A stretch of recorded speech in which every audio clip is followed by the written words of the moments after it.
자, 이번 시간에는 요즘 자주 질문 주시죠. 역세권 활성화 사업 관련된 질문들을 굉장히 많이 주세요. 제가 이 역세권 활성화 사업 초기 단계부터 이렇게 몇 번 말씀드리려고 했었는데요. 이런 사업이 서울시 중심으로 근래 만들어지다 보니까 조금 이렇게 사업이 성숙되는 것을 지켜보고 그때 말씀드리자 이렇게 하려고 했었는데 질문들이 너무 많이 주시니까 제가 예상보다는 조금 빠르게 답변을 드려야 될 것 같아서 이렇게 영상을 찍게 되었습니다. 이 영상을 통해서 제가 자세하게 말씀은 드리겠지만 이 역세권 활성화 사업이라는 게 특별한 게 아니에요. 특별한 게 아니고 제가 전문적으로 가장 많이 했었던 그런 집합건물 재건축, 즉 상가, 오피스텔 이런 재건축에다가 이 역세권 활성화 사업을 얹은 겁니다. 그러니까 똑같다고 보시면 돼요. 그리고 이런 집합건물 재건축 관련된 그 노하우가 저에게 쌓여 있으니까 이 쌓여 있는 노하우에다가 역세권 활성화 사업만 붙여버리면은 문제가 없습니다. 이게 도시정비법처럼 그런 복잡한 조합도 설립하고 각종 인허가가 들어가 있는 그런 재건축하고 달라요. 그 다른 이유가 무엇일까요? 그 다른 이유가 조금 뒤에 제가 말씀을 드리겠습니다. 이런 역세권 활성화 사업의 목적과 도시개발법 사업의 목적이 다르기 때문에 그런 거예요. 자, 아무튼 저에게 이런 질문들이 왔었고 이런 질문에 대해서 제 답을 드려보면서 제목 보시는 것처럼 집합건물법으로 역세권 사업을 추진하는 방법 전반적인 말씀을 제가 한번 드려보겠습니다. 제가 영상이 복잡해지니까 제가 여러 번 내용을 수정했거든요. 초기에 굉장히 내용을 많게 하다가 많이 복잡하게 전달하는 것보다는 가장 심플하게 그리고 정확하게 인지하실 수 있게끔 그 정도만 제가 만들었어요. 오늘 내용을 그렇게 만들었습니다. 그래서 더 자세한 것, 더 알고 싶으신 것, 이것은 저에게 상담 요청을 주셔야 돼요. 같이 논의하시면서 자세한 것을 제가 알려드리도록 하겠습니다. 말씀드렸지만 역세권 활성화 사업이 특별한 게 아니에요. 제가 했던 집합건물 재건축에다가 이 사업을 얻는 것입니다. 실제로 진행되고 있는 곳도 상당히 많이 있고요. 자, 이제 질문에 대해서 답을 드리면서 한번 내용을 살펴보겠습니다. 제가 질문부터 읽어볼게요. 이 질문은 실제 제게 주신 질문을 각색한 것입니다. 기본 틀은 같아요. 한번 읽어보겠습니다. 안녕하세요 변호사님. 저는 저희 건물, 옆건물 부동산 중개사 사무실에서 부동산에서 저에게 우편물을 보내왔습니다.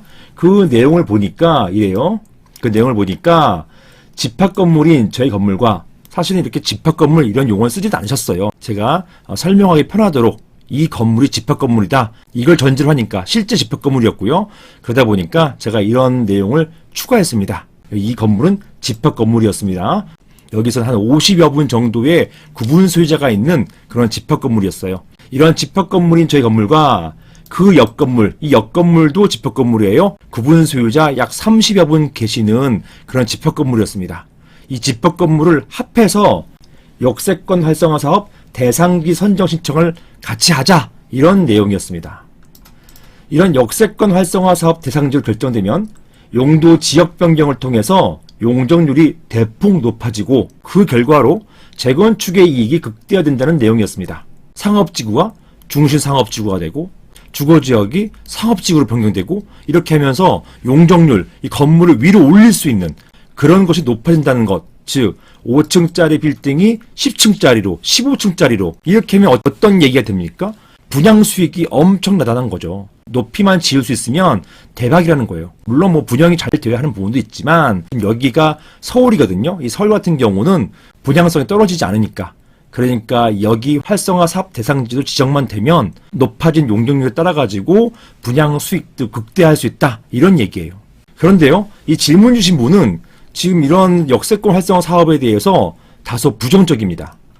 자, 그 이유가 저희 건물은 아직 노후화되지 않았고 현재 임대료도 큰 문제 없이 잘 들어오고 있어서 굳이 재건축의 필요성을 느끼지 못한다라는 것입니다. 자, 이런 경우에 저희 건물은 이런 사업에 반대해서 참여하지 않을 수도 있는 것이죠. 이런 질문을 주셨습니다.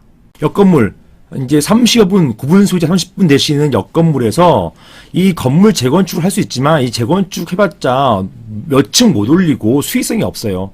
그러다 보니까 대지를 넓혀서 즉 옆에 있는 건물까지 합쳐가지고 하면은 합쳐가지고 재건축할 수도 있겠죠. 하지만 그래봤자 용적률이 많지 않단 말입니다. 뭐 5층짜리를 7, 8층, 10층짜리로 올려봤자 소용이 없어요. 나머지 공사대금은 다 빠져나갈 것이니까요. 그게 아니고 대폭 높여야 되는데 그러기 위해서 이런 역세권 활성화 사업 대상지로 선정되겠다는 것입니다. 자, 그런 제안을 한 거예요. 이런 경우에 우리는 참여하지 않겠다 이렇게 할 수 있는 것이냐. 보통 아파트 재건축 같은 이런 도시정비법상의 재건축 같은 경우는 정비구역으로 묶여 있어서 이 통으로 이 토지 소유자들이 일부분만 동의하면은 나머지 분들이 반대한다 하더라도 이 전체적으로 건물이 다르더라도 그 전체적으로 재건축할 수가 있잖아요. 나와 상관없이 그 재건축에 끌려간단 말입니다. 그런데 사람 같은 경우도 그런 것이냐? 우리도 그냥 끌려가는 거 아니에요? 자, 이런 우려 때문에 저에게 질문을 주셨던 사안입니다. 자, 그러면 여기에서 먼저 역세권 활성화 사업에 대해서 간략하게 살펴볼게요. 관련된 규정부터 먼저 살펴보면서 시작하겠습니다. 자, 이 역세권 활성화 사업은요, 뭐 많이 아시는 분은 아실 거예요. 스타트가 뭐냐? 기본이 서울특별시 역세권 활성화 사업 운영 및 지원에 관한 조례, 이것부터 시작합니다. 자, 이 조례 이후로 이런 것도 나와요. 자, 보시는 것처럼 조례 이외에도 여기 보시는 것처럼 이렇게 역세권 활성화 사업 운영 기준 이런 게 나와서 이 조례의 하부 규정으로 이런 운영 기준으로 사업이 진행됩니다. 최근에는 보시는 것처럼 24년도 3월 5일 날 최근에 개정됐죠. 자, 이런 것처럼 지금은 실제 사업은 이런 운영 기준에 따라서 진행되고 있다. 이렇게 보시면 되고요. 아무튼 모 규정이죠. 원래 규정인 조례부터 한번 보실게요. 자, 이 조례가 바로 이것입니다. 서울특별시 역세권 활성화 사업 운영 지원에 관한 조례이고요. 이렇게 조항들이 쭉 있어요. 쭉 있는 것 중에서 제가 전체적으로 15조밖에 없는데요. 15조, 여기 보시면 15조의 운영 지침이라고 되어 있어서 이 운영 지침을 정하도록 해놨고 방금 전에 보여드렸죠. 이런 운영 지침, 운영 기준을 제가 보여드린 것입니다. 이렇게 15가지 조항 중에서 중요한 것들을 제가 추려봤어요. 기본적인 부분들을 제가 추려봤습니다. 그것이 바로 이것입니다. 자, 제1조 목적입니다. 이 조례는 서울특별시 역세권 활성화 사업에 관한 사항을 정함으로써 역세권의 복합 개발을 유도하여 대중교통 중심의 도시공간 구조를 실현하는 데 이바지하는 것을 목적으로 한다. 이렇게 되어 있습니다. 자, 이게 중요해요. 무슨 말씀이냐? 자, 재개발, 재건축 이런 것들은요. 기본적으로 어떤 것 때문에 재개발, 재건축한다고 하죠? 노후화예요. 노후화. 건물이 노후화됐기 때문에 이런 도시 정비를 위해서 재개발한다, 재건축한다 이거지 않습니까? 우리가 항상 다루는 집합건물법도 마찬가지잖아요. 집합건물법 제47조. 자, 보시면 47조 건물이 건축 후에 상당한 기간이 지났다. 그 다음에 건물이 훼손되거나 이불 멸실되거나 그 밖의 사정으로 인해 가지고 이게 노후화돼서 수리비 복구비가 많이 들어요. 노후화잖아요. 기본적으로 노후화. 이런 노후화가 기본적으로 필요한 것입니다. 아까 보신 것처럼 역세권 활성화 사업에서는 그게 아니에요. 그게 아니고 대중교통 중심의 도시공간 구조를 만들겠다, 실현하겠다 이런 목적이기 때문에 목적 자체가 다릅니다. 도시를 정비하는 건 맞는데 이 정비하는 게 노후화돼서 정비하는 게 아니고 이런 대중교통 중심의 도시공간 구조를 만들겠다 이런 취지 하에서 이런 역세권 활성화 사업을 하게 된 거예요. 목적이 다릅니다. 하지만 결과는 똑같죠. 노후화됐으니까 재건축하자. 아니야. 새롭게 대중교통 중심의 도시공간 구조를 만들자. 이것 때문에 재건축하자. 따라서 재건축하는 건 똑같아요. 자, 어찌되었든 이런 목적이 다르다.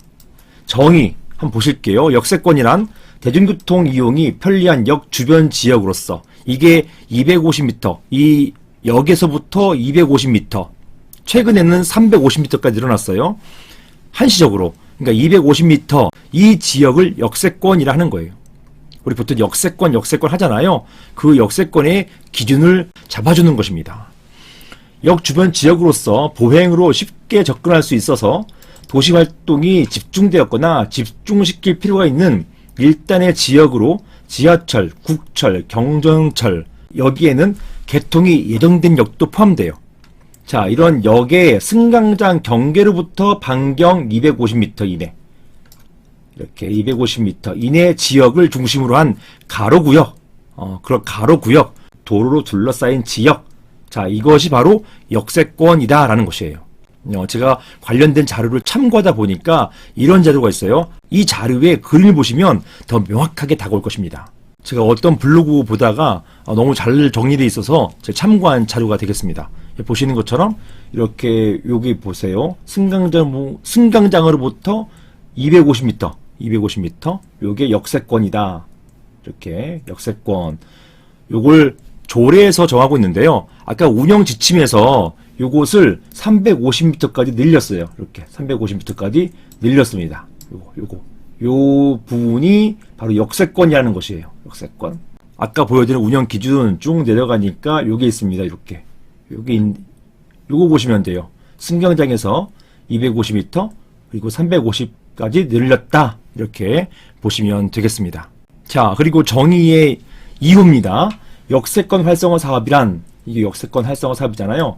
이러한 사업이란 역세권에서 공공기여와 용도지역 변경을 전제로 주거, 비주거의 기능을 가지는 시설 설치 및 복합 건축을 위해서 시행하는 사업을 말한다라는 것입니다. 여기 주거가 뭐예요? 주거. 여기 공동주택 아파트잖아요. 기본적으로 요게 보니까 역세권 활성화 사업이 이런 주거가 앞으로 청년주택 이런 것을 많이 목적으로 한다 하더라고요. 그러니까 비록 차가 없다 하더라도 이런 지하철 같은 공공운송수단을 이용해 가지고 직장으로 갈 수 있는 그런 분들을 대상으로 여기 주거시설을 많이 짓겠다는 그런 것도 있는 것 같습니다.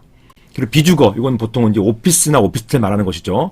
물론 뭐 주거용 오피스텔도 이런 주거에 들어갈 수는 있겠습니다. 아무튼 이런 기능을 가지는 시설, 설치, 복합 건축을 위해서 시행하는 사업이다. 그런 것이지 어떤 노후화 때문에 이런 것 하는 것은 아니다. 이거 말씀드렸습니다. 이런 역 주변에 큰 건물들을 많이 짓게 하겠다. 이렇게 됨으로써 도시 공간 구조를 개조한다. 이게 바로 역세권 활성화 사업의 기본 취지다. 이렇게 보시면 되겠습니다. 자, 다음 제6조 보시겠는데요. 건너뛰었어요. 이게 굉장히 중요하죠. 이게 바로 저희가 지금까지 다뤄왔던 이런 집합건물 재건축하고 밀접한 부분이 되는 거예요. 이건 무엇이냐? 사업 유형이 있어요. 사업 유형이 역세권 활성화 사업은 사업 유형이 다음과 같다. 여기 보시는 것처럼 건축법에 따른 건축. 자, 이 건축법에 따른 건축을 하고 여기다가 역세권 활성화 사업을 얹겠다. 플러스 시키겠다. 이 말이에요. 자, 그러면요. 건축법에 따른 건축, 이게 뭐예요? 이게 바로 집합건물 재건축이란 말입니다. 그게 무슨 말이냐? 이건 모르시면 이 분야, 집합건물 재건축 분야 생소하시다는 말이에요. 집합건물 재건축은요, 기본적으로 건축법을 향해 갑니다. 건축법을 향해서 결국 집합건물 재건축을 통해서 집합건물 재건축 규정을 통해 가지고 소유권을 통일화시킨 다음에 그런 상태에서 건축법으로 넘어가는 것, 이게 바로 집합건물 재건축의 완성이거든요. 따라서 집합건물 재건축은 결국은 건축법에 따른 건축을 하는 거예요. 즉 민간 재건축 하는 것이죠. 다른 것들은요, 주택법에 따른 주택건설 사업, 그건 뭐예요? 아파트 재건축이잖아요. 마찬가지입니다. 도시 및 주거환경정비법에 따라서, 이게 도시정비법이잖아요. 이런 도시정비법에 따라 가지고 정비사업 중에 도시형 재개발 사업, 이런 재개발이잖아요. 이거 재건축이 아니라 재개발이잖아요. 도시형 재개발 사업, 이런 사업들이 있어요. 이런 사업들이 있는데 우리가 가장 포커스 두는 부분이 무엇이었다? 지금까지 바로 건축법에 따른 건축이었고, 이게 바로 집합건물법으로 역세권 활성화 추진하는 방법이 되는 것입니다. 자, 이게 무슨 말이냐? 이걸 보셔야죠. 자, 건축법 보실게요. 이게 잘 보실지 모르겠지만 보세요. 건축법. 이 건축법 보시면 건축법 제11조잖아요. 11조 건축허가가 돼 있고 쭉 내려갑니다. 항상 나오잖아요. 건축법 11조 11항 단서 6호, 이거는 암기하셔야 돼요. 그냥 집합건물 재건축 하시려면 이걸 딱 암기하셔야 됩니다. 그것이 바로 집합건물 재건축이잖아요. 자, 내려가 볼게요.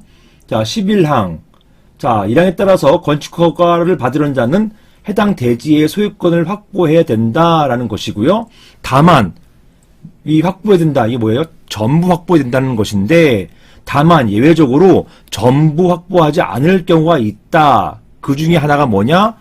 제6호입니다. 건축주가 집합건물을 재건축하기 위해서 집합건물법 제47조에 따른 결의가 있었음을 증명한 경우, 이 경우에는 100%가 확보되지 않았다 하더라도 그 경우에도 건축허가를 내준다, 이 말이잖아요. 이것 때문에 집합건물 재건축이 이루어지는 거예요. 옛날에는요, 옛날에 이 법이 없을 경우에, 이 법 규정 들어온 지 얼마 안 됐잖아요. 이거 이전에는 원래 2호로 갔었어요. 건축주가 공유자 수의 100분의 80% 이상 동의를 얻은 경우, 이 경우에도 재건축할 수 있다라고 하는 이 규정을 타고 들어갔었어요. 그런데 이게 공유자, 이게 바로 구분 소유자냐, 이것 때문에 다툼이 많아가지고 판례도 갈리고 실무도 갈리고, 그러다가 법이 개정됐죠. 법이 2022년 11월 11일 날 개정돼가지고 요 6호가 들어온 것입니다. 들어와서 집합건물 재건축이 이루어지면 이때 건축허가 내준다, 이런 것이고, 결국은 이런 집합건물 재건축을 통해서 건축법에 따른 건축허를 받고 그런 상태에서 건물을 짓게 된다. 요게 바로 집합건물 재건축의 진행이었습니다. 이 프로세스였던 것이죠. 아무튼 이렇게 건축법에 따른 건축은 집합건물 재건축이 포함되어 있는 것이고, 방금 좀 보셨죠. 따라서 집합건물 재건축에 따라 가지고 재건축 결의가 있으면 건축허가가 나오고, 그런 상태에서 역세권 활성화 사업 용도지역이 변경되고, 이 용도지역이 변경돼 가지고 사업 수익을 극대화할 수 있다, 이렇게 나가는 거예요. 그래서 이 사업 유형에서 건축법에 따른 건축이 굉장히 중요하다, 이렇게 보시면 되겠습니다. 혹시 제 설명 중에서 잘 모르시겠다라고 하시면 언제든지 연락 주세요. 더 자세한 설명을 드리겠습니다. 간략히 내용을 정리하자면 이렇습니다. 역세권 활성화 사업은 역세권 복합개발을 통해서 대중교통 중심의 도시 공간 구조 실현을 목적으로 재건축을 쉽게 하도록 하는 사업입니다. 기본적으로 건물의 노후화하고는 관계가 없어요. 뭐가 유익이냐, 뭐가 실익이냐, 사업 대상지로 지정되면 용도 지역이 상승되고, 어떻게 상승되냐? 한번 보실게요. 아까 그 운영기준입니다. 운영기준 쭉 내려가시면 바로 이곳입니다. 여기 보시는 것처럼 이게 바뀌어요. 용도 지역이 변경시켜줍니다. 이 사업 대상지로 선정이 되면 이렇게 2종 주거 일반 지역이 3종 일반 주거 지역으로 바뀌고 200에서 250까지로 올라간다는 것이에요. 자, 그 다음에 3종 일반 주거 지역이 준주거 지역으로 이렇게 250에서 400까지 뛰고요. 준주거 지역에서 근린상업지역으로 상업지역으로 올라가니까 종전 400, 200, 400에서 600으로 뛰고요. 그 다음에 근린이 일반 상업지역으로 뛰니까 보통 200, 600에서 800으로 뛴다. 엄청 뛰는 거죠. 그리고 일반 상업지역에서 중심상업지역으로 이건 1000까지 뜁니다. 이렇게 용적률이 높게 된다는 것은 더 높은 층을 올릴 수 있다는 것이고, 더 높은 층을 올린다는 말은 뭐냐? 분양 수익이 극대화된다는 얘기입니다. 이렇게 해주겠다는 거예요. 그래서 용적률이 높아지니까 분양 수익이 높아지게 되는 것입니다. 혹시 용적률에 대한 개념이 또 궁금하시면 이 동영상 밑에 별도의 링크를 달아 놓을게요. 제가 여기 설명한 게 있으니까 그것 보시면 되겠습니다. 자, 그래서 사업 대상지로 선정이 되면 어떤 유익이 있느냐? 종전의 지구단위 계획 효력이 상실된다. 만약에 그 장소 주변 일대가 지구단위 계획으로 묶여 있었다고 한다면 지구단위 계획이 통일되어 있기 때문에 이 공간만 용도지역이 변경되고 이거 안 되거든요. 그러니까 이런 규정을 둬서 만약에 여기가 역세권 활성화 사업 대상지로 되면 그때 지구단위 계획 효력이 상실되고 정비구역도 해제됩니다. 딱 그 지역, 역세권 활성화 대상 지역만 특혜를 주는 거예요. 그래서 도시정비법, 그 다음에 국토계획 및 이용에 관한 법률, 여기 적용을 받지 않게 됩니다. 그렇게 봐주겠다는 거예요. 이렇게 해서 아무런 제한이 없는 상태에서 건축법 11조 11항 단서 6호 아까 보셨죠? 여기에 따라서 결국 집합건물 재건축을 하게 되는 것입니다. 자, 여기까지 설명은 역세권 활성화 사업의 취지와 유익을 말씀드린 것이고요. 그렇게 해서 결국은 집합건물 재건축하면 된다는 것이에요. 특별히 어려운 거 없습니다. 그리고 이거는 제가 여러분께 말씀드리고 같이 스터디하고 그리고 제가 실무에서 담당했던 사건들이에요. 지금도 담당하고 있고요. 그래서 사안의 경우 집합건물 재건축하기 위해서 한 동의 건물이 기준이 되는 것이기 때문에 집합건물 재건축 원래 그렇잖아요. 한 동 건물 기준입니다. 각 건물마다 만약에 2개 동을 합쳐가지고 전체 어떤 건물을 짓는다 이거 하려면요 결국은 각각의 건물마다 각각 집합건물 재건축 요건을 갖춰야 돼요. 뭡니까? 재건축 요건 집합건물법 47조에 있는 거잖아요. 47조에 있는 집합건물 재건축 요건을 갖춰야 됩니다. 기본적으로는 정독수, 재건축 결의를 거쳐야 되는데 재건축 결의는 전체 구분 소재의 80%와 전체 지분의 80%가 필요하다. 그리고 이런 재건축 결의를 받기 위해서는 그 전에 새 건물의 개요나 들어가는 비용, 분담금, 소유권의 귀속 이런 것들에 대해서 충분한 설명을 또 해야 되는 것이죠. 이런 재건축 요건을 각 동마다 갖춰야 되는 것이에요. 2개 동 중에서 하나만 못 갖춘다 하더라도 여기 재건축은 합쳐서는 불가능하게 되는 것입니다. 따라서 2개의 건물을 묶어서 함께 역세권 활성화 사업 대상지로 지정되었다 하더라도 집합건물법에 따른 재건축 요건이 1개 건물에서 2개 중 1개 건물에서 갖춰지지 못했다면 그 결과 역세권 활성화 사업은 불가능하게 되는 것입니다.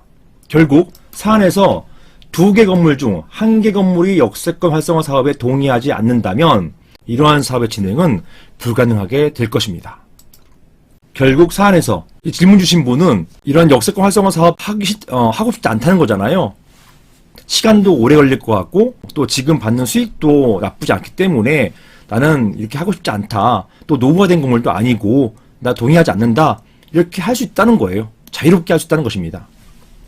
2개 건물 중 1개 건물이 역세권 활성화 사업에 동의하지 않는다면 그런 경우에는 이러한 사업 진행은 불가능하게 될 것입니다. 자, 이상 말씀드리고요. 추가적으로 궁금한 부분이 있으면 언제든지 연락 주시면 되겠습니다. 이상입니다.